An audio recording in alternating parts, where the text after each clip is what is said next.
네, 우리 인사합니다. 할렐루야 샬롬 하고 저 뒤에 우리 이은정 집사님부터 함께 눈 맞추면서 축복합니다. 할렐루야 샬롬 샬롬 샬롬 샬롬 샬롬 샬롬. 하나님 사랑합니다. 여러분 주 안에서 사랑합니다. 예, 영상이 우리 말씀하고도 굉장히 밀접하고 우리 중등부 아이들 밤에 잠 안 자고 휴대폰 보고 또 빠져가지고 그 부분도 염려가 되고, 그래서 부모님도 우리 아이들도 유익할 것 같아서 말씀을 잘라가지고 10분 조금 남짓 우리 함께 봤는데, 여러분들 뭐 좀 느끼셨습니까? 소식하시고 근심 걱정 보따리 하나님께 맡기고, 그리고 열심히 운동하시고, 운동하는 환경 시간 안 된다 염려하지 마시고, 집에서 TV 볼 시간에 동네 안 받기, 그죠? 돌고 들어오고 샤워 쫙 하고 나면 잠이 오지 말라고 해도 올 것 같습니다. 그래서 밤에는 많은 시간이 아니어도 숙면하시고, 그리고 다시 하루를 힘차게 시작하시는 저와 여러분 되시기를 주님의 이름으로 축복합니다. 가정의 달 마지막 주의 말씀, 그리고 창립 기념일이 5월 23일이에요. 그래서 28일 오늘을 창립 기념 주간으로 갈등을 많이 했습니다. 우리 교회를 위한 말씀을 증거해야 될 것인가, 아니면 한 달 약속했던 대로 행복한 가정에 대한 말씀을 전해야 할 것인가 하다가 우리 그냥 처음에 한 달 전에 잡았던 대로 시편 128편 1절에서 6절 그 말씀이 교회를 주신 하나님의 귀한 뜻하고도 같이 일맥상통해서 함께 전하도록 이렇게 제가 결심을 하고 단에 섰습니다. 5월 가정의 달 마지막 주간이죠. 가정의 중요성에 대해서 이렇게 설교하기가 1년 중에 쉽지 않아요. 그래서 한 달 5월은 우리 아이들을 위해서, 또 우리 부모님을 위해서 우리 함께 말씀을 묵상하면서, 자녀들은 부모님을 좀 더 귀하게 여겨야 될 것이고, 부모님은 자녀를 더 사랑으로 양육해야 되겠다라는 마음, 또 우리 부모님에 대한 생각, 저를 비롯해서 여러분들이 좀 더 많이 해야 되겠다 싶어서 아예 한 달 동안 주마다 비슷하실 거예요. 그래도 한 번 더 기억하시라고 말씀을 전합니다. 오늘 잘 아시는 말씀이죠. 128편 1절에서 6절 말씀. 야훼를 경외하며 그의 길을 걷는 자마다 복이 있도다. 아까 저기 장로님이신가요? 그 박사님이 말씀 잘 아시죠? 10계명의 압축이다라고 얘기를 하죠. 그대로 살면 장수하겠죠. 장수하는 목적이 땅에서 뭐 잘 먹고 잘 살려고가 아니라 결국은 하나님의 증인되는 삶을 우리는 살 사명을 태어나면서부터 각자 다 띄고 태어나셨어요. 모르셔서 그렇지. 그거 잘하라고 땅에서 길게 오래 장수하며, 장수라는 게 그냥 아프면서 그냥 80평생을 만약에 계속 아파가면서 사는 거는 장수다운 장수가 아니죠. 건강하게 열심히 잘 살아라. 삶의 핵심적인 진리에 대해서 128편은 말씀하고 있습니다. 야훼를 경외하며 그 도에 행하는 자마다 복이 있다. 이 1절 말씀은 성경 전체를 통해서 엄청나게 많은 말씀을 하는 삶의 핵심적인 진리죠. 상 얻는 자를 하나님께서 축복하신다라고 바울 사도가 고린도전서 9장 24절에도 증거합니다. 우리가 잘 아는 말씀이죠. 운동장에서 다름질하는 자들이 다 달릴지라도 오직 상을 받는 사람은 한 사람인 줄 너희가 알지 못하느냐. 너희도 상을 받도록 이와 같이 다름질해라 라고 바울 사도로 말합니다. 행복의 근원지는 어디예요? 가정이에요. 하나님께서 창조하신 두 가지, 아담과 하와, 하나님이 직접 만드셨고, 하와를 만들면서 아담과 하와에게는 가정을 주셨다. 가정 또한 사람이, 우리 생각에는 결혼도 사람이 하는 것 같고 가정도 사람이 만들 것 같지만, 사실은 하나님의 은총 아래서 하나님께서 만들어주시는 가정이라는 것을 우리가 알아야 된다. 복의 원천인 야훼를 경외하라. 시편 112편 1절에도 증거합니다. 할렐루야. 야훼를 경외하며 그의 계명을 크게 즐거워하는 자는 복이 있도다. 계명을 기뻐하고 즐거워하라는 것이죠. 그리고 2절에 보니까 내 손에 수고대로 먹어라 얘기 말씀하고 있습니다. 내가 내 손이 수고한 대로 먹을 것이라. 내가 복되고 형통하리로다. 우리 형통이란 단어 굉장히 좋아합니다. 저도 그렇습니다. 형통하고 싶죠. 근데 뭐 하면? 경외하면. 누구를? 여호와를. 이걸 구하시기 바랍니다. 그러면서 수고하면 수고하는 대로 너희들이 잘 먹고 잘 거둘 것이고 너희들이 장수의 축복도 내가 줄 것이다 라고 말씀을 하죠. 자, 의인의 복과 악인의 화에 대해서 이사야 3장 10절에서 11절에 증거합니다. 너희는 의인에게 복이 있으리라 말하라. 그들은 그들의 행위의 열매를 먹을 것이다. 악인에게는 화가 있으니 이는 그의 손으로 행한 대로 그가 봉을 받을 것입니다. 두 가지밖에 없어요. 그죠? 좁은 길과 넓은 길, 영생과 영벌, 그리고 화와 복입니다. 하나님의 말씀은 항상 중간은 없어요. 그죠? 그리고 시편 34편 10절에도 할렐루야 야훼를 경외하며 그의 계명을 크게 즐거워하는 자는 복이 있으리로다. 그렇죠? 그리고 가정의 축복에 대해서 3절에 말씀하죠. 3절에 뭐라고 말씀하세요? 우리 함께 한번 또 갈까요? 내 집 안방에 있는 내 아내는 결실한 포도나무 같으며 내 식탁에 들어앉은 자식들은 어린 감람나무 같으리로다. 자, 야훼를 경외하는 자의 아내는 어떤 아내일까요? 예, 정결하고 현숙한 아내이겠죠. 내실에 있는 내 아내는 정숙하고 성실하고 집안일을 잘하는 아내의 모습이다. 결실한 포도나무는 어때요? 주렁주렁 달린 포도 기억 생각나시죠? 그렇게 자녀를 생산하고 잘 양육하는 아내의 모습이 우리가 상상이 됩니다.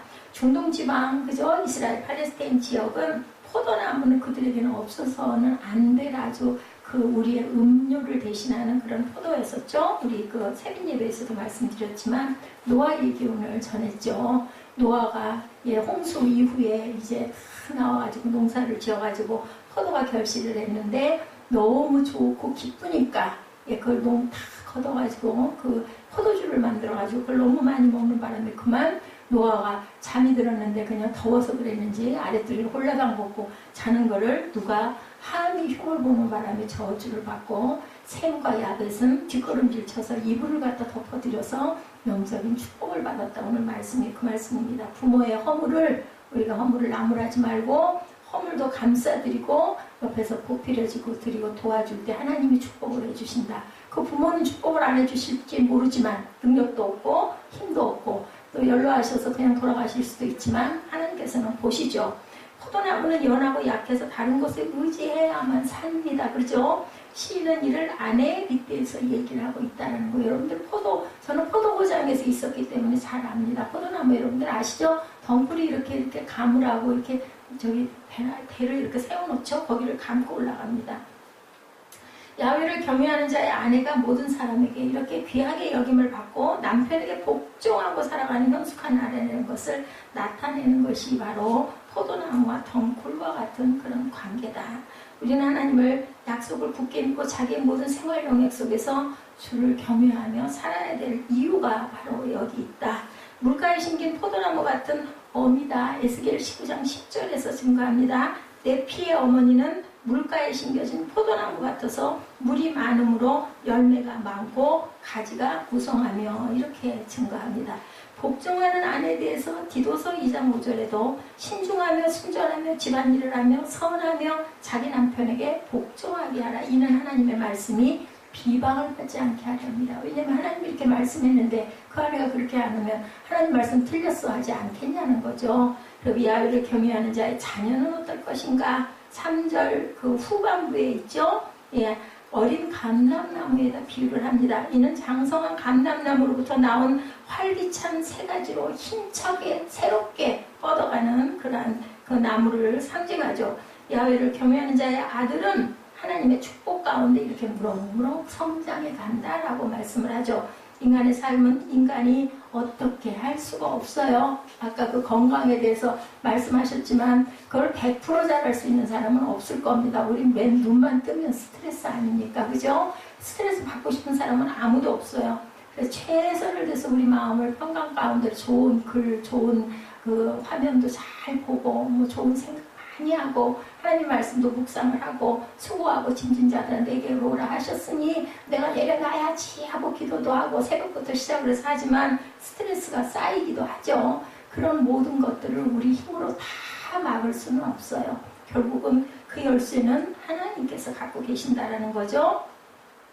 그래서 하나님만이 인간들을 일깨우고 성장시켜 주시고 이끌어 가신다라는 것을 저와 여러분이 알았을 때 하나님께서는 우리에게 마땅히 주실 축복을 주신다. 여기서 마땅히 겸해할 뿐이라고 시편 76편 11절에도 증거합니다. 너희는 야훼 너희 하나님께 서원하고 갚으라. 사방에 있는 모든 사람도 마땅히 겸해할 이에게 예물을 드릴지로다. 예. 오늘 11조에 대한 축복을 제가 안 했습니다. 근데 11조 주시죠. 여러분들 땀 흘려서 수고하시고 11조 올리실 때 때로는 마음에 시험도 들고 부담이 되실 수도 있을 거예요. 근데 예, 노아가 아까 우리 세빈예배에서 말씀드렸죠. 예, 방주 지으라고 할 때 비가 내리지 않았던 시대였습니다. 비가 뭔지 몰라요. 물이 뭔지도 몰라요. 그들은. 근데도 노아는 말씀을 믿고 그죠? 지으라는 방주를 120년 동안이나 짓고 시간 나는 대로 나가서 전도했어요. 이 방주에 타야 너희들이 산다. 물바다가 돼서 죽을 것이다. 사위들도 막 코웃음 치고 콧방귀 쳤죠. 야, 이 나는 그거 안 믿어. 이렇게 얘기합니다. 결국은 다 물에 휩쓸려져 내려가 버립니다. 믿지 않고 방주에 타지 않은 사람들은 금생과 내생의 약속을 디모데전서 4장 8절에 육체에 연다는 약간의 유익이 있으나 경건은 범사에 유익하니 금생과 내세의 약속이 있느니라. 우리가 몸을 연단하는 것은 몸을 단단하게 할 수는 있지만 경건은 범사에 유익하다. 금생과 내세의 약속이 무슨 약속일까요? 축복의 약속이죠. 그리고 5절이죠. 축복을 약속하신 하나님에 대해서 야훼께서 시온에서 내게 복을 주실지어다. 너는 평생의 예루살렘에 번영을 볼지어다 라고 이렇게 말씀을 합니다. 주께서는 당신의 법을 지키는 자에게는 은혜를 베풀어 주시기로 약속하시죠. 지금 이 시간에도 하나님께서는 당신을 축복하는 자에게는 내가 축복을 주겠다. 오죽하면 부모인 노아도 그죠? 자기를 흉을 봤던 그러한 함을 저주하지 않습니까? 이런 것처럼 하나님께서도 나를 경외하고 나를 따르는 녀석이 더 이쁘지 않겠어요? 여기서 축복해 준다고 얘기합니다. 인간적인 축복을 의미하는 것이 아니라 구원의 축복을 주신댔다라는 걸 가장 여러분들 성공한 인생은요 구원받은 인생이라는 것을 아셔야 됩니다. 천대의 은혜를 내가 주겠다. 출애굽기 20장 6절이죠. 나를 사랑하고 내 계명을 지키는 자에게는 천대까지 은혜를 베푸느니라. 이래서 사도행전 16장 31절에도 이르되 주 예수를 믿으라. 그리하면 너와 내 집이 구원을 받으리라 말씀합니다. 그래서 교회의 축복입니다. 예루살렘의 복음, 예루살렘의 번영과 태평성대를 의미하는 것으로 야훼를 경외하는 자가 결국은 어때요? 안정과 더불어 신령한 영적 축복. 그죠? 하나님께서 심지어는 하물면은 그 부족한 이 한나에게 교회를 세워라 라고 말씀을 하셨잖아요. 얼마나 큰 축복인지. 가정이 잘 되고 범사에 잘 되고 강건한 축복은 물론이고 교회를 세워 말씀을 증거하고 전하고 너도 먹고 너도 그걸로 인하여 새로운 생명이 되라 라고 말씀을 하셨어요. 개인적인 유익을 앞세우기보다는 하나님 일에 관심을 가지고 주의 나라가 도래하기를 기다리는 마음을 가져라. 이게 바로 5절 6절의 말씀이죠. 그렇게 했을 때 예루살렘의 번영을 보았을 때 내 자식의 자식을 볼지어다. 이스라엘에게 평강이 있을지어다. 나는 자식이 없는데요. 근데 여러분들 영적인 자식도 많습니다. 아까 제가 세빈 예배 때 우리 사무엘에게 얘기했어요. 목사님은 엄마이기도 하지만 영적인 엄마이기도 하다. 저는 영적인 자녀들이고 그리고 또한 육신의 자녀이기도 한 그 이중직을 하나님께서는 가장 어렵죠. 가족 구원하는 게 제일 어렵습니다. 그것을 행해 나가라고 저에게 사명을 주셨습니다. 야훼께서 시온에서 내게 복을 주실지어다. 너는 평생의 예루살렘의 번영을 볼지어다. 그래서 아까 박사님도 말씀하시죠. 우리가 오래 살아야 할 이유 땅 끝까지 증인이라고. 사도행전 1장 8절이죠. 어떻게 제가 이 말씀을 딱 이렇게 만들어 놓고 그것을 마치 그분 말씀하신 거 그거가 아니었는데 눈에 꽂혔는데 맨 나중에 방송을 보니까 이 말씀 증거하시더라고요. 오직 성령이 너희에게 임하시면 너희가 권능을 받고 예루살렘과 온 유다와 사마리아 땅 끝까지 이르러 내 증인이 되리라 하시니라. 그래서 이거 보이라고 여러분들에게 혹시 다 잘 아시겠지만 한 단어이라도 보시면서 와 그렇구나 하는 그런 은혜가 있으라고 제 눈에 띄게 해주셨구나. 저는 그 생각을 했습니다. 그랬을 때 하나님의 나라의 도래를 우리가 기다리게 된다. 계시록 22장 20절이죠. 이것들을 증언하시니가 이르시되 내가 진실로 속히 오리라 하시거늘 아멘. 주 예수여 오시옵소서. 여러분들 어떨 때 우리가 뭔가를 막 기다려요? 기뻐서 기다리죠. 두렵고 싫으면 안 기다려요. 이런 것처럼 우리가 하나님의 증인된 삶을 열심히 살아갈 때 내가 속히 갈 거야. 어서 오세요 하고 우리가 기다리지 않습니까? 그래서 후손에 번창하는 복음 볼지어다 내 자식의 자식을 볼지어다 이렇게 말씀합니다. 이스라엘에게 평강이 있을지어다. 저와 여러분 모두가 이스라엘이에요. 구원받은 자들은. 그렇기 때문에 평강을 주시겠다라고 말씀을 하시죠. 가문이 또한 번창하겠다고 말씀합니다. 욥기 42장 16절입니다. 15, 16절에 말씀하시죠. 그 후에 욥이 몇 년을 살아요? 140년을 살며 아들과 손자 4대를 보았고 이런 축복을 내가 너에게 주시겠다라고 시편 128편에서 증거하고 있습니다. 야훼를 그렇게 섬기고 아버지를 섬겼던 셈은 어때요? 하나님의 그 후손이죠. 예수의 계보가 됩니다. 누가복음 3장 38절에 보니까 어땠어요? 셈의 계보는 38절에 에노스에서 셋으로 셋에서 아담으로 아담 위는 누구예요? 하나님이 아담을 지으셨죠? 이런 셈의 계보다. 그래서 하나님의 그 축복은 미루 말할 수가 없다라는 거죠. 인류 역사상의 가장 불행한 역사 중에 하나는 독일 히틀러. 여러분들 아시죠? 아주 정말 잔인했던 그런 히틀러 아실 겁니다. 유대인 학살 사건 600만 이상을 죽였다고 알려지고 있죠. 숫자가 어마어마합니다. 저도 그냥 600만에서 600만인 줄 알았더니 6.25 사변 때 전쟁 때 죽은 우리나라 인구가 150만 정도 된다고 합니다. 근데 그냥 한 사람씩 불러서 가스실에다 집어넣고 이렇게 해가지고 죽일 사람 찾죠. 아우슈비츠 그 수용소 그 내용 영화에 보면 그렇습니다. 얼굴빛이 별로 고추게 생기고 심약한 사람들을 골라 추려내는 거죠. 그래서 그 박사님은 막 얼굴을 유리 조각으로 문질렀다 그러죠. 시뻘게 가지고 빨갛게 혈색 좋게 보이려고. 이러니 얼마나 기가 막힌 숫자인 거죠. 근데 이 사람에게 그 이유가 가정에 있었더라고요. 히틀러 어린 날에 아버지가 항상 행상을 하러 밖에 나가면 한 달도 걸리고 반년도 걸리고 몇 달도 걸리고 항상 집을 비우셨대요. 히틀러 아버지가. 이 어머니가 외로워가지고 도저히 견딜 수가 없어가지고 그만 유대인, 돈 많은 그런 유대인들하고 외도를 했다고 합니다. 이것을 히틀러는 어린 날부터 보면서 자랐어요.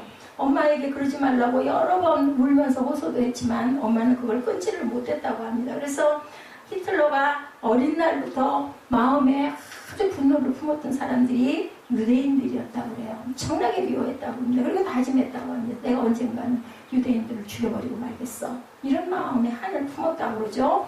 무서운 증오가 이렇게 600만의 학살 사건을 일으키는 그러한 그 기초가 되었다라는 거. 그래서 가정이 정말 귀중한 거죠. 자녀들이 어렸을 때 부모로부터 가정으로부터 받은 영향이 굉장히 크다. 특별히 부정적인 충격은 어린아이의 일평생에 큰 영향을 미친다라고 합니다.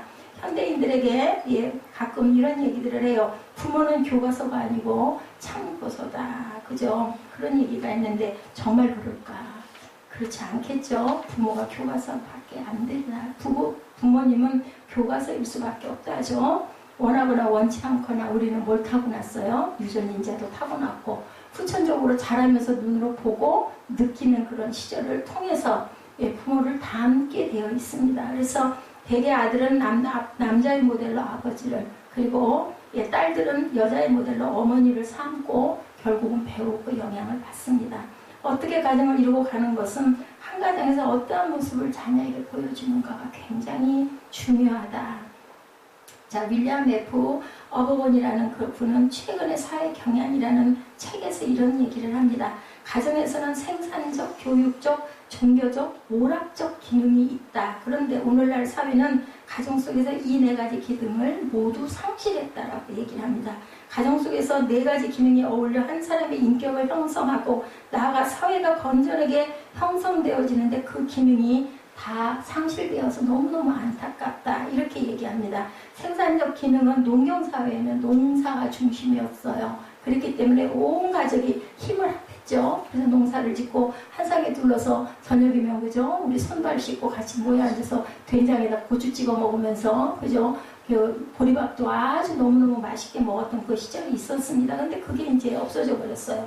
가정 속에서의 생산활동이 결국 단절이 됐다. 교육적 기능 상실은 가정에서 더 이상 교육이 되지 않다 보니까 이제는 학교에 맡겨버리죠. 학교에 맡기다가 그것도 안 되면 학원으로 내쫓고 도서관으로 내쫓습니다. 그래서 교육적 기능도 결국은 우리가 맡아서 하지 못하고 상실돼 버렸다. 종교적 기능 상실, 교회에 맡겼죠. 더더욱 부모님들이 자녀들에게 함께 하나님 섬기는 모습을 보여줘야 하는데 그저 교회 다니는 것으로 만족하고 전혀 종교적인 중심으로 아이들을 교육하지 못한다. 오락적 기능도 상실됐죠. 가정에서 함께 살면서 서로 많이 대화하고 서로 사랑의 모습을 나눠야 되는데 요즘엔 어때요? 컴퓨터, 휴대폰, 그리고 TV, 극장, 그죠? 오락, 이런 것으로 그냥 빠지다 보니까 각자 개인이 돼버려서 대화가 사라져버렸다는 거죠. 가정이 굉장히 중요한데 여러분들은 과연 어떻게 살아가십니까? 저도 마음이 찔려요. 제대로 못하고 있기 때문에 노력해야 되겠죠. 하나님께서는 가정을 통해서 가문을 이루게 하시고 민족을 이루게 하시고 구원의 역사를 이루게 하셨다라는 것 여러분들 다시 한번 깊이 생각하시기 바랍니다. 한 사람 아브라함을 부르시고 그 가정을 통해서 유대 민족을 시작하셨어요. 그리고 그들에게 신앙을 주시고 온 인류의 구원을 아브라함을 통해서 아브라함이 너희 친척 본토 아비집을 떠나라 하면서 가나안에 들어가게 하심으로 인해서 그 민족을 구원하기를 원하셨던 하나님이 저희 각 가정에게도 그런 말씀을 지금 하고 계신다라는 거죠. 하나님을 경외하는 가정은 행복한 가정이라는 것은 어떤 가정일까? 오늘 본문에 말씀했던 거 제가 쭉 아까 내용 여러분들 주석 제가 해드린 거예요. 하나님을 경외하는 가정 1절이죠. 야훼를 경외하며 그도에 행하는 자마다 복이 있다. 4절입니다. 야훼를 경외하는 자는 이같이 복을 얻으리로다. 하나님 경외 사상은 구약 전반에 걸친 핵심 사상이다. 아까 말씀하죠. 박사님 말씀이 십계명 압축이다라고 얘기를 합니다. 하나님 사랑 그리고 이웃 사랑이죠. 신명기 10장 12, 13절입니다. 이스라엘아 내 하나님 야훼께서 내게 요구하는 것이 무엇이냐? 내 하나님 야훼를 경외하며 그 모든 도를 행하고 그를 사랑하며 마음을 다하고 성품을 다하여 내 하나님을 섬기고 내가 오늘날 내 행복을 위하여 내게 명하는 야훼의 명령과 규례를 지킬 것이 아니냐. 그랬을 때 내가 너에게 복을 주겠다. 14장 23절이죠. 내 하나님 야훼 앞 곧 야훼께서 그 이름을 두시려고 택하신 곳에서 내 곡식과 포도주와 기름의 11조를 먹으며 또 내 우양에 처음 난 것을 먹고 내 하나님 야훼 경외하기를 항상 배울 것이니라. 이렇게 신명기에 정확하게 증거되어 있습니다. 생존의 가장 기본이 되는 식탁에서부터 하나님을 경외하는 법을 항상 배우라고 말씀을 하는데 세 가지 방법으로 교육을 합니다. 첫 번째, 예배를 잘 드리는 행위입니다. 참여주신 하나님을 항상 만나기를 사모해라. 우리 예배 드리는 게 뭐예요? 하나님 만나는 거예요. 말씀을 통해서. 아까 제가 그래서 찬송을 오늘 교회에 대해서 하나님의 말씀에 대한 찬송을 계속했습니다. 하루라도 그죠? 우리가 그 뜻을 기리고 좋은 복음성가들도 좋지만 찬송가 그 부분을 좀 우리 같이 좀 입술로 고백해보고 싶다 해서 제가 그 찬송을 들었습니다. 성도들에게 예배는 숨을 쉬는 것 같은 행위라고. 우리 숨 못 쉬면 죽잖아요. 근데 예배 못 드린다고 죽습니까? 안 죽어요. 근데 영이 죽는다는 걸 기억하시기 바랍니다. 나의 인생의 주관자이신 하나님 앞에 온전히 경배하고 순종하는 삶을 사십시오. 보이지 않는 것이 더 귀하죠. 제가 요즘날 어떤 예배, 수요 예배였나요? 금요 예배 말씀드렸죠? 우리는 보이지 않는 것은 아주 중요한데 우리 몸속에 장기 안 보이거든요. 물론 내시경 보고 그죠? 요즘엔 초음파도 보고 이러면서 볼 수 있지만 눈에 보이는 곳, 조그마한 손바닥만한 얼굴만 막 그냥 뜯어 고치고 바르고 치장을 하는데 사실은 실상 귀한 것은 안 보인다라고 제가 말씀을 같이 나누면서 웃었습니다. 하나님을 경외하는 삶에 등한히 할 때 자녀는 그러한 부모의 모습을 보고 닮게 된다라는 것 꼭 기억하시기 바랍니다. 어제 제 아들한테서 약간 충격적인 얘기를 들었어요.